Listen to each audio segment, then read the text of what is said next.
Deshaun Mitchell had never been the type to believe in fairy tales, but meeting Kiara came close to changing his mind about magic. At 29, he'd built a solid life for himself, a good job as a software engineer at a tech startup in Midtown Atlanta, a decent apartment, a close-knit group of friends. But something had always been missing. That something turned out to be her. They met 18 months ago at a Juneteenth celebration in Piedmont Park. The air was thick with the smell of barbecue and the sound of music drifting across the grass. Deshaun had gone with his brother Dante, not expecting anything more than good food and better company. Then he saw Kiara, laughing with her friends near the main stage, her natural hair catching the sunlight, her smile so genuine it made him forget the carefully rehearsed opening line he'd been practicing in his head. Their conversation flowed like they'd known each other for years. She was a marketing coordinator with a quick wit and a passion for old-school R&B. He learned she'd just moved back to Atlanta after a brief stint in Charlotte, ready to put down roots in the city she'd always loved. 6 months later, Deshaun proposed on the roof of Ponce City Market, the Atlanta skyline glittering behind them like a promise of all the good things to come. The wedding 3 months ago had been everything they'd dreamed of, an intimate ceremony at the Atlanta Botanical Garden with 60 of their closest friends and family. Kiara wore a dress that made her look like she was floating down the aisle. Deshaun remembered the tightness in his chest when she said her vows, the way her hands trembled slightly in his, the pure joy radiating from her face. 2 weeks after they returned from their honeymoon in Savannah, Kiara told him she was pregnant. Deshaun would never forget that moment, standing in their newly renovated loft in the old Fourth Ward, holding the positive pregnancy test, feeling like his heart might burst from his chest. He'd immediately started planning. The second bedroom would become a nursery. He'd been researching cribs, car seats, the best pediatricians in Atlanta. At night, lying in bed with his hand on Kiara's still flat stomach, he'd whisper to the baby about all the places they'd go, all the things they'd do together. Everything was perfect. Everything made sense. Everything was exactly as it should be. Until it wasn't. If you want to uncover more chilling true crime stories and see justice exposed, subscribe to Crime Vaults as we bring light to the darkest true crime cases and never miss the secrets hidden in plain sight. Wednesday started like any other day. Deshaun had kissed Kiara goodbye that morning as she headed to her office near the perimeter, her hand resting unconsciously on her small bump, a habit she'd developed over the past few weeks. He'd gone to his own office, worked through meetings and code reviews, answered emails. By early afternoon, a migraine had wrapped itself around his skull like a vice. His manager, noticing him squinting at his computer screen, told him to go home. Deshaun didn't argue. He packed his laptop, said goodbye to his team, and headed for the parking garage. The drive home took 40 minutes, crawling through the perpetual traffic on I-85 that every Atlanta resident accepted as part of life in the city. As he drove, Deshaun thought about picking up food from Sweet Auburn BBQ, their favorite soul food spot. Kiara had been having intense cravings lately. One day it was their mac and cheese, the next it was their fried catfish. He decided to surprise her, stopping at the restaurant and ordering enough food for both of them, plus extra collard greens because the baby seemed to love them. The November afternoon was unseasonably warm, one of those Georgia days where fall couldn't quite commit to staying. Deshaun parked on the street outside their building, grabbed the takeout bag from the passenger seat, and made his way inside. Their loft was on the 3rd floor of a converted warehouse, all exposed brick and tall windows, exactly the kind of space they'd dreamed about. He unlocked the door quietly, remembering that Kiara had mentioned being tired lately, needing more rest. The pregnancy was taking its toll, and Deshaun wanted to be considerate. If she was napping, he'd let her sleep and heat up the food later. He stepped inside, the familiar smell of their home washing over him. Kiara's vanilla candles mixed with the scent of the eucalyptus plant she kept near the window. That's when he heard her voice coming from the bedroom. Soft, muffled, but definitely hers. She was on the phone. Deshaun's first thought was that she was talking to her sister, Tamika. They spoke almost every day, dissecting everything from family drama to pregnancy symptoms. Or maybe it was her best friend Janelle, who'd been calling constantly with unsolicited advice about baby gear and labor techniques. He walked quietly down the hallway, not wanting to interrupt, intending to set the food down in the kitchen and let her finish her conversation. But something in her tone made him pause. There was an intimacy there, a softness he recognized, but hadn't heard directed at him in weeks. She was speaking low, almost whispering, and there was something in her voice that made the hair on the back of his neck stand up. Deshawn stopped in the hallway, the takeout bag still warm in his hands. Through the partially open bedroom door, he could hear her more clearly now. "I know, Terence, I know." Terence. The name hit Deshawn like a physical blow. He knew that name. Kiara had mentioned an ex-boyfriend once, briefly, when they were first dating. A relationship that had lasted 5 years but ended badly. She'd said it was in the past, that she'd moved on, that meeting Deshawn had been exactly what she needed. She'd never mentioned staying in touch with him. Deshawn's feet felt rooted to the floor. He knew he should announce himself, walk in, ask who she was talking to. But something stopped him. Some instinct he couldn't name made him stay silent, listening. "I can't keep doing this," Kiara said, her voice breaking slightly. "It's tearing me apart. Every day I look at Deshawn, and I feel like the worst person in the world." Deshawn's blood turned to ice. The hallway seemed to tilt around him. "No, he doesn't know," Kiara continued. "How would he know? I've been so careful. We've been so careful." A pause. "I know you're frustrated, but you have to understand my position. I'm married to him. I'm building a life with him." The takeout bag slipped slightly in Deshawn's grip, but he caught it before it could fall, his hands moving on autopilot, while his brain struggled to process what he was hearing. Kiara was still talking. "The timing could go either way, Terence. I've done the math 100 times. If it was that weekend over Labor Day when Deshawn was in Austin, then it could be yours. But if it was later that month, then it's probably his. I won't know for sure until the baby's born and I can do a paternity test." The world stopped. Everything stopped. Deshawn couldn't breathe, couldn't think, couldn't move. The baby, their baby, might not be his. "Deshawn thinks the baby is his," Kiara said, and there was such resignation in her voice, such exhaustion. "He's so excited. He's already planning the nursery, talking about teaching our daughter to ride a bike, to code, all these futures that might not even be real. And I'm drowning in this lie." Deshawn's back hit the exposed brick wall behind him. The rough texture pressed against his shirt, grounding him in physical sensation when everything else felt like a nightmare. His heart was pounding so loud he was sure Kiara would hear it through the wall.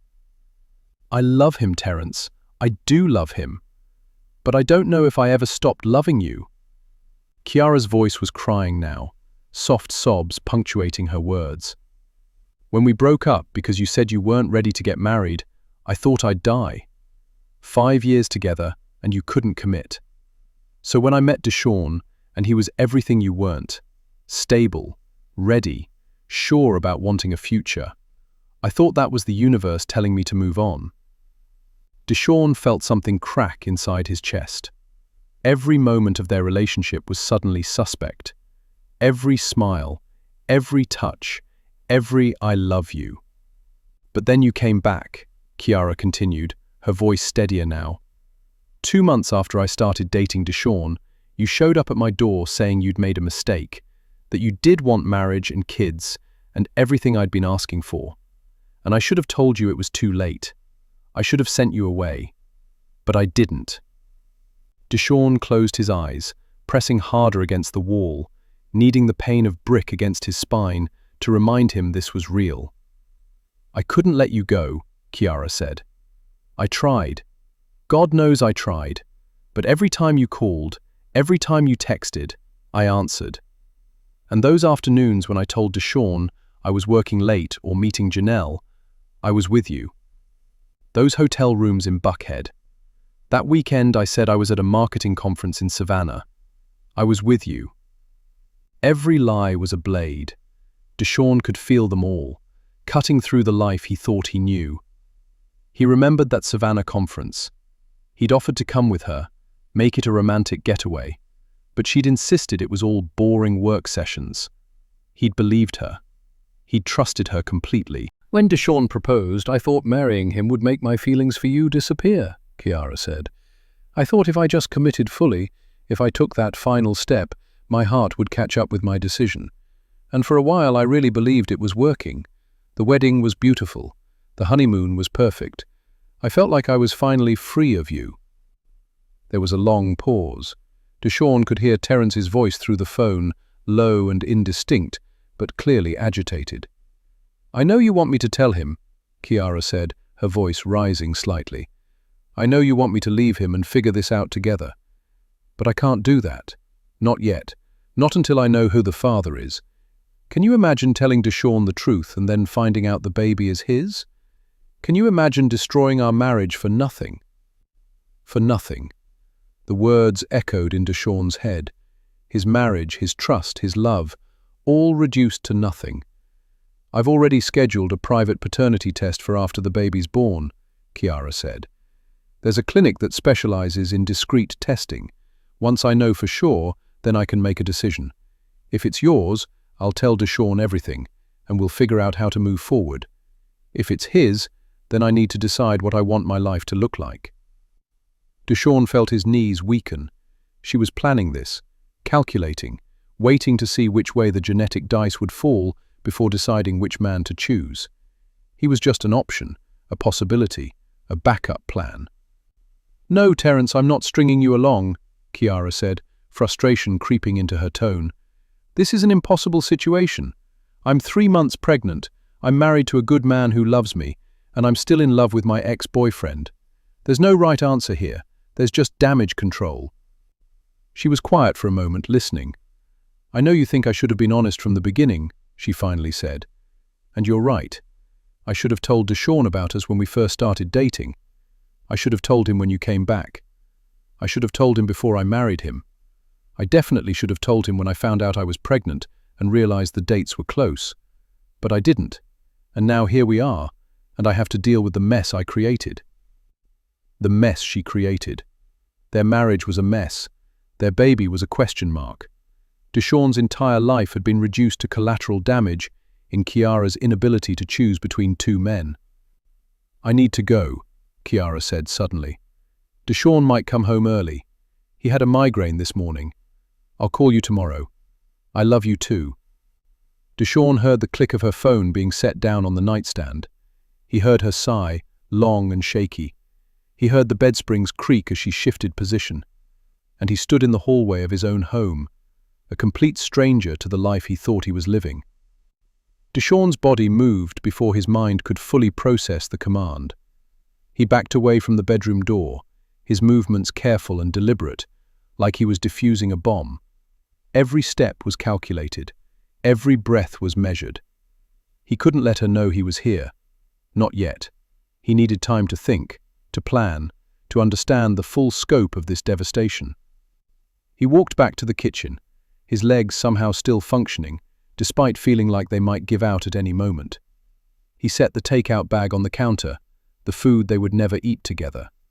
His keys went back in the small ceramic dish by the door, the dish Kiara had bought at a craft fair in Little 5 Points, decorated with a hand-painted Atlanta skyline. Everything in this loft held memories now poisoned by context. The couch where they'd spent lazy Sundays watching movies, the dining table where they'd hosted friends for dinner parties, the kitchen where they'd danced while cooking, where Deshawn had kissed her and tasted hope. All of it felt like a stage set, props in an elaborate performance. Deshawn opened the front door as quietly as he'd entered, pulling it closed behind him with barely a sound.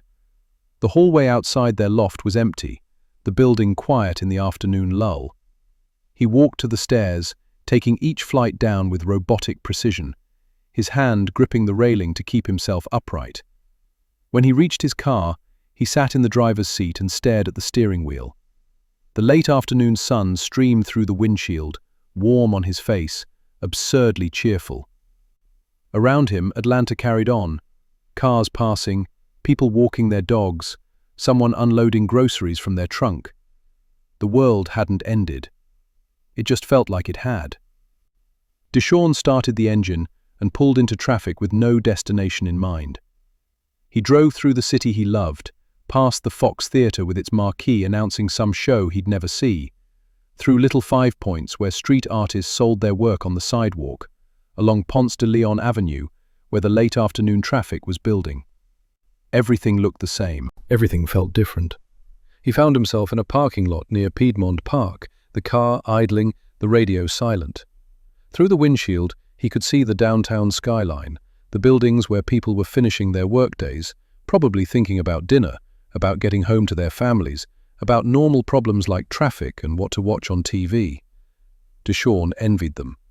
The questions came in waves, relentless and crushing. Was the baby his? How long had this been going on? Had she been thinking about Terence on their wedding day? When Deshawn slipped the engagement ring on her finger, a ring he'd saved 6 months to afford, a 1-carat diamond from a jeweler in Virginia Highland, had she already been sleeping with Terence? When they made love, was she comparing them? Was he ever more than a safe choice? A backup plan when her real love wouldn't commit? Deshawn thought about their honeymoon in Savannah, walking hand in hand through Forsyth Park, taking a sunset cruise, making love in their hotel room while Spanish moss swayed outside the window. Had it meant anything to her? Or was she already planning her next rendezvous with Terence? The pregnancy announcement replayed in his mind. She'd made him close his eyes, then placed the positive test in his hands. He'd opened his eyes and seen it, and picked her up, spinning her around despite her laughing protests. She'd been crying, happy tears, she'd said. But maybe they'd been tears of terror, of guilt, of uncertainty about who had fathered the child she carried. Deshawn felt something break inside him. Not a clean break like a bone, something messier, something that couldn't be set and healed. This was the destruction of trust, of innocence, of the fundamental belief that the person you loved was who they said they were. The sun was setting now, painting the Atlanta skyline in shades of orange and pink. Deshawn thought about the phone calls he could make. His brother Dante would drop everything, would be in his car and on the way within minutes. His best friend Jamal would listen, would offer to come over with a bottle of whiskey and a shoulder to lean on.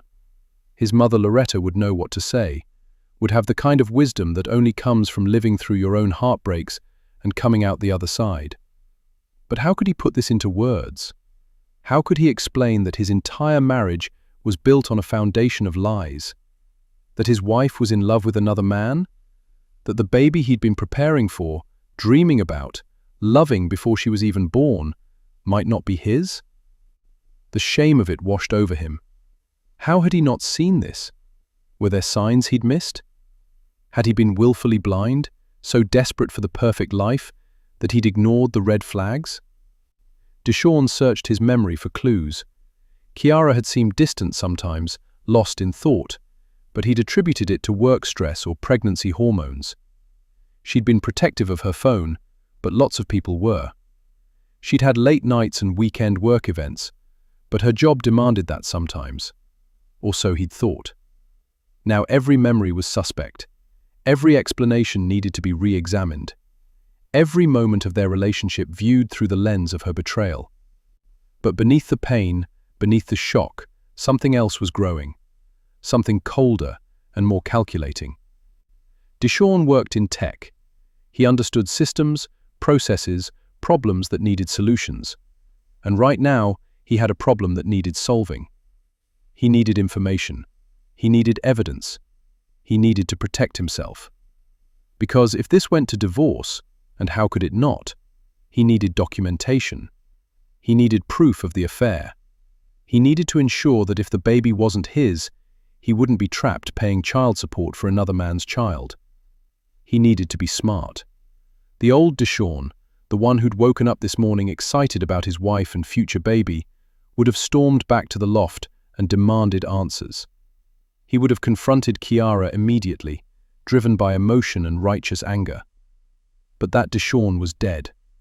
The man sitting in this parking lot, watching the sky darken over Atlanta, was someone new, someone harder, someone who understood that sometimes love wasn't enough, that trust once broken couldn't be taped back together with apologies and promises.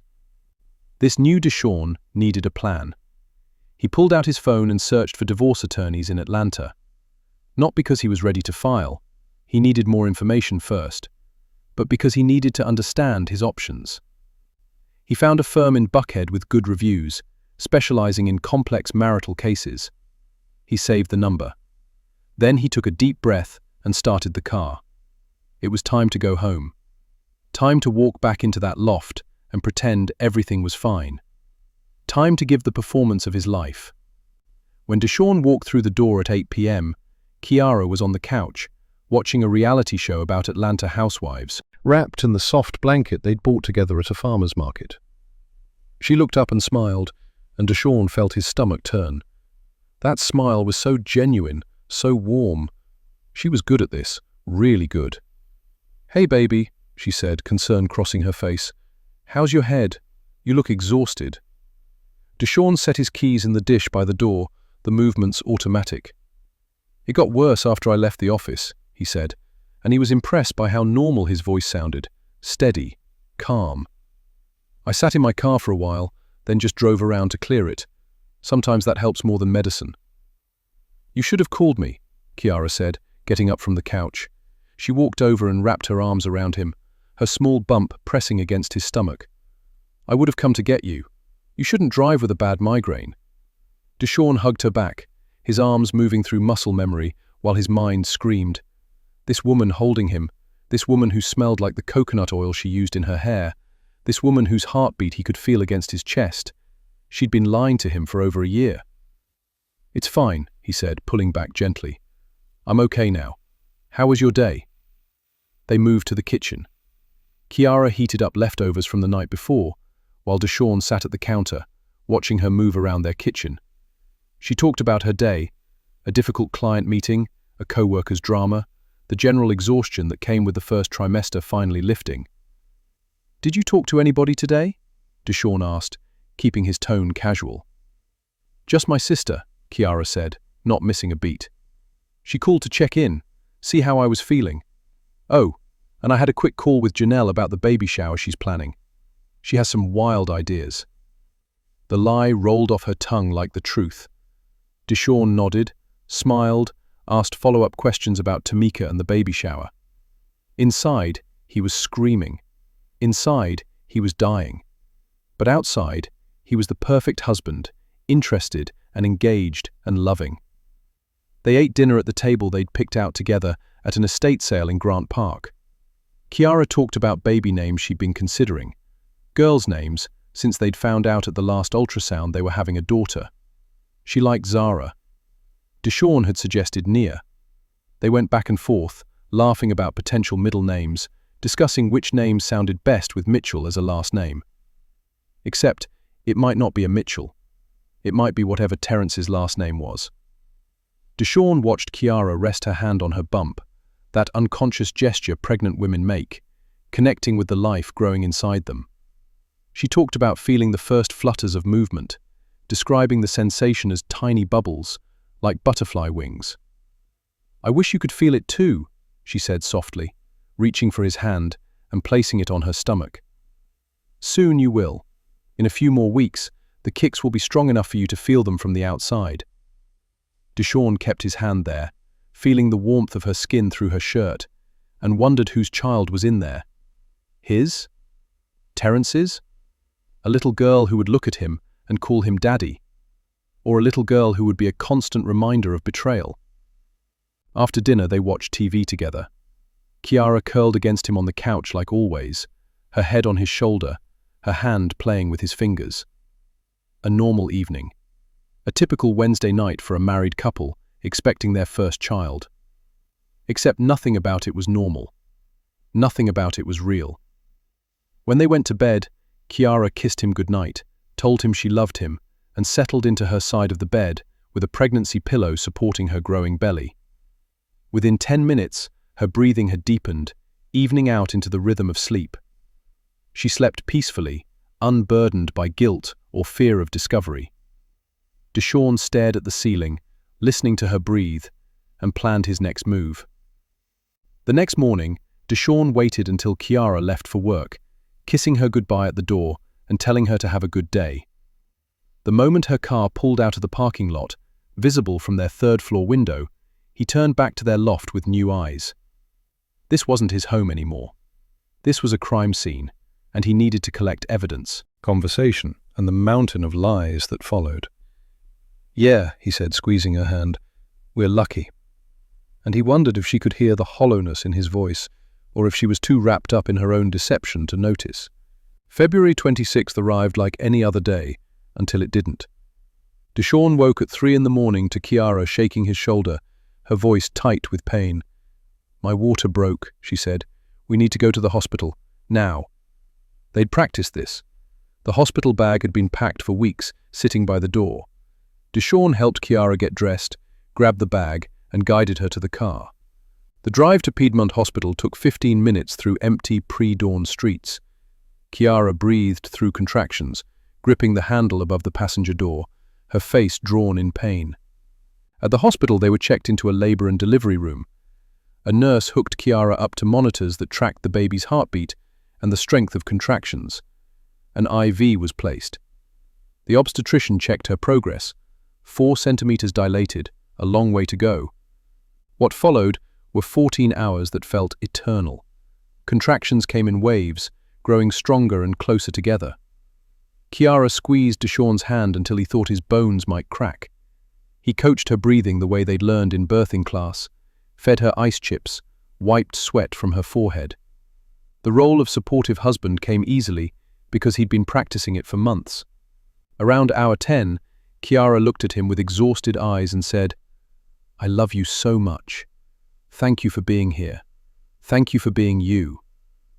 Deshawn kissed her forehead and said, "I love you too," and felt like a liar even though he'd once meant those words with his whole heart.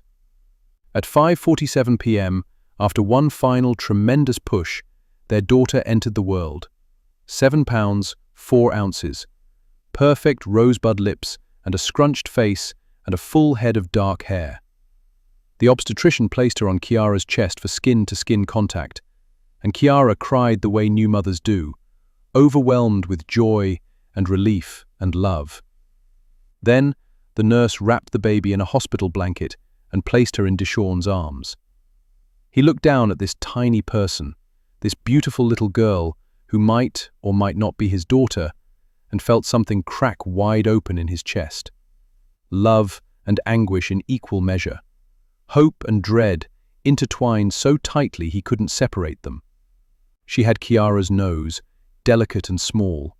Her eyes, barely open, squinting against the harsh hospital lights, could have been anyone's. Her little fingers wrapped around Deshawn's thumb with surprising strength, and he felt the pull of connection, of protection, of wanting to give this child everything good in the world. But wanting it didn't make it true. Biology didn't care about emotions. Visitors came in shifts over the next 2 days. Deshawn's family, his mother weeping with joy, his brother Dante clapping him on the back, his aunts and cousins bringing balloons and stuffed animals. Kiara's family, Diane fawning over her first grandchild, Curtis taking approximately 1,000 photos, Tamika offering advice from her own experience. Everyone agreed the baby looked like Kiara. Someone said she had Deshawn's hands. Someone else said she had his smile, though she was 2 days old and barely doing more than sleeping and eating. People saw what they wanted to see. Deshawn had arranged everything in advance. While Kiara slept, exhausted from labor, he approached one of the nurses, a kind woman named Denise, who'd been briefed about the situation by the hospital's patient services coordinator. "I need to do the paternity test," Deshawn said quietly. Denise nodded. She'd done this before. Her expression was professional but sympathetic. She swabbed Deshawn's cheek, then gently swabbed the baby's mouth while she slept in her hospital bassinet. The samples went into separate containers, were sealed, labeled, and sent to the lab with a rush order. "You should have results within 48 hours, Denise said. "They'll send them to the email address you provided." Deshawn thanked her and went back to sit beside Kiara's bed, watching his wife and the baby sleep, waiting for the truth. She recommended hiring a private investigator, giving Deshawn the contact information for someone she trusted. Within a week, Deshawn had surveillance photos, Kiara and Terence meeting at a coffee shop in Virginia Highland, emerging from Terence's apartment building in Decatur, sitting in Terence's car in a parking garage, their bodies turned toward each other in obvious intimacy. The evidence grew. Deshawn stored it all in encrypted files on a separate hard drive he kept at his office. Every day he went home and played the role of devoted husband. Every day the weight of the secret grew heavier. November became December, became January, and Deshawn lived two lives. In one life, he was the excited father-to-be, shopping for baby clothes at boutiques in Virginia Highland, painting the nursery a soft sage green that Kiara had chosen, assembling the crib that had taken him 3 hours and approximately 1,000 curse words to put together. In this life, he attended prenatal appointments, held Kiara's hand during ultrasounds, listened to the baby's heartbeat, and felt something that might have been love or might have been grief. In his other life, he met regularly with Mrs. Patterson, reviewed surveillance reports from the private investigator, and prepared for the end of his marriage. This life was clinical, strategic, cold. He had bank statements separated, had quietly opened a new account at a different bank, and begun redirecting his direct deposit there. He'd consulted with a real estate attorney about the loft they'd bought together, understanding his options for buying her out or forcing a sale. The duality was exhausting. Some days, Deshawn would catch himself genuinely laughing at something Kiara said, then remember it was all built on lies. Other days, he'd watch her sleeping and feel such rage he had to leave the room. The worst days were when he felt nothing at all, just a hollow emptiness where his love used to be. Thanksgiving arrived. Kiara's family descended on Atlanta, her mother Diane, her father Curtis, her sister Tamika, with her husband and 2 kids. Deshawn hosted them in the loft, carving turkey, leading grace before the meal, accepting compliments on how well he was taking care of their pregnant daughter. Diane pulled him aside while everyone else was watching football. "I'm so glad Kiara found you," she said, squeezing his arm. "After all that time she wasted with Terence, I worried she'd never find a good man who was ready to commit. You're everything we hoped for her." Deshawn smiled and thanked her, the words ashes in his mouth. The irony was almost too much to bear. Kiara hadn't left Terence behind. She'd just added Deshawn to her roster. Christmas came with all its false cheer. Deshawn bought Kiara the designer diaper bag she'd been eyeing, along with a delicate gold necklace with a pendant engraved with their wedding date. She cried when she opened it, told him he was too good to her. If only she knew how true that was. They hosted a baby shower in January at a trendy restaurant in Inman Park. 30 women cooing over tiny clothes and offering contradictory advice about breastfeeding and sleep training. Deshawn helped set up, mingled with the guests, accepted congratulations. He smiled in photos that would eventually be posted on social media, documenting a joy he didn't feel. He wondered if Terence knew about the shower. Did Kiara send him photos later? Did they laugh about the charade? Or did Terence feel the same gut-wrenching uncertainty that Deshawn felt, not knowing if he was celebrating his own child or another man's? February arrived cold and grey. The due date was approaching, February 28th, though first babies often came late. Deshawn had everything ready. His attorney was on standby. He'd researched paternity testing companies and selected one that offered same-day sample collection at the hospital, with results in 48 hours. He'd prepared himself as much as anyone could prepare for the moment that would determine his entire future. 3 days before Kiara went into labor, they took a walk along the Beltline. It was one of those perfect late winter afternoons when the temperature flirted with 60 degrees and Atlantans emerged from their homes to remember what sunshine felt like. They walked past the graffiti walls and food vendors, past couples and families and dogs straining at their leashes. Kiara held his hand, talked about how lucky they were. "I can't wait to walk this same path with our daughter," she said, pushing her in a stroller, pointing out all the art, watching her grow up in this amazing city. "We're going to be such a good family, Deshawn." Deshawn looked at his wife and felt nothing but profound sadness. Not for himself, though God knows he'd earned the right to self-pity, but for the death of who he used to be. The trusting man who believed in love and commitment and forever. That man was gone, killed by an overheard phone. They brought the baby home on a Tuesday afternoon. Deshawn had installed the car seat weeks ago, watching YouTube videos to make sure he did it correctly. He drove 10 miles under the speed limit all the way from the hospital to their loft, hyper-aware of the precious cargo in the back seat. At home, they settled into the chaos that is life with a newborn. Kiara struggled with breastfeeding. The baby cried for reasons they couldn't decipher. Nobody slept for more than 2 hours at a stretch. Deshawn changed diapers, heated bottles of pumped milk, walked the hallway at 3 a.m. with a screaming infant, and waited for the email that would determine everything. It came on Thursday afternoon. Deshawn was in the bathroom, the only place he could get a moment of privacy. Kiara was napping with the baby in the bedroom, both of them finally asleep after a difficult morning. His phone buzzed with the new email notification. From Atlanta Genetic Testing Services. Subject: Paternity test results. Case number 47,829. Deshawn's hands shook as he opened the email. Legal disclaimers filled the first paragraph. Then the clinical language of genetic analysis. Allele markers and probability calculations. Numbers that would change his life. He scrolled to the conclusion. Based on the genetic markers tested, Deshawn Mitchell is excluded as the biological father of the tested child. The probability of paternity is 0%. The phone nearly slipped from Deshawn's hands. He read it again and again. Excluded. 0%. Not his daughter. 2 days of bonding. 2 days of feeding her at 2 a.m. and changing her diapers and marveling at her tiny, perfect fingernails. 2 days of letting himself believe, just maybe, that this could all work out somehow. That the baby would be his, and he'd be willing to forgive Kiara's affair for the sake of their child. Gone. All of it gone. Deshawn sat on the bathroom floor, his back against the tub, and felt the last piece of his marriage crumble to dust. The baby in the bedroom wasn't his. The woman sleeping beside her had lied about everything.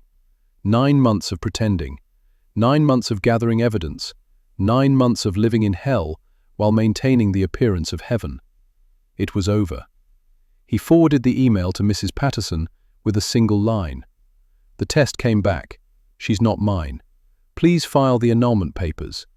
Then he stood, looked at himself in the mirror, and barely recognized the man staring back.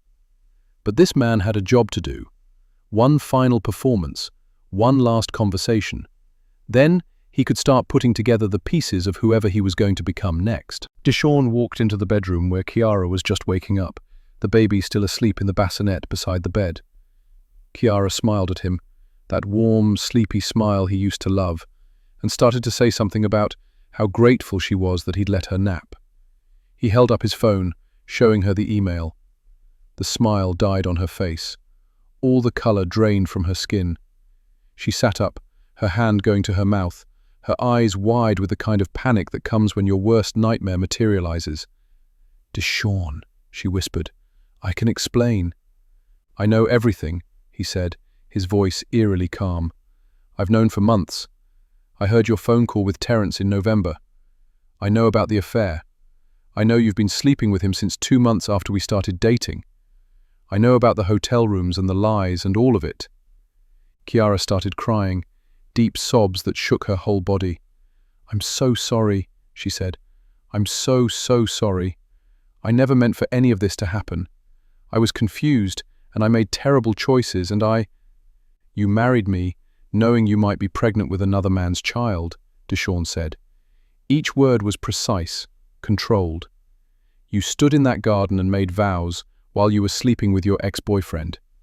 You let me bond with a baby you knew might not be mine. You were going to let me raise Terrence's daughter and never tell me the truth. "I was going to tell you," Chiara said desperately. "Once I knew for sure, I was going to—" "Tell me what?" "That you'd been lying for our entire relationship. That you'd used me as your backup plan when Terence wasn't ready to commit." Deshawn's voice finally rose, months of controlled rage breaking through. "You told him you loved us both. That I made you feel safe while he made you feel alive. That I was good enough to marry but not good enough to be faithful to." Chiara reached for him, but Deshawn stepped back. "Don't," he said. "Don't touch me. I've spent 9 months having you touch me while you were thinking about him. I'm done." "Please," Chiara begged. "I know I messed up. I know I hurt you. But I do love you. I chose you. I married you. That has to mean something." "You chose the stability I provided," Deshawn said. "You chose the marriage and the house and the life you wanted. But you never chose me. Not really. And you definitely never chose just me."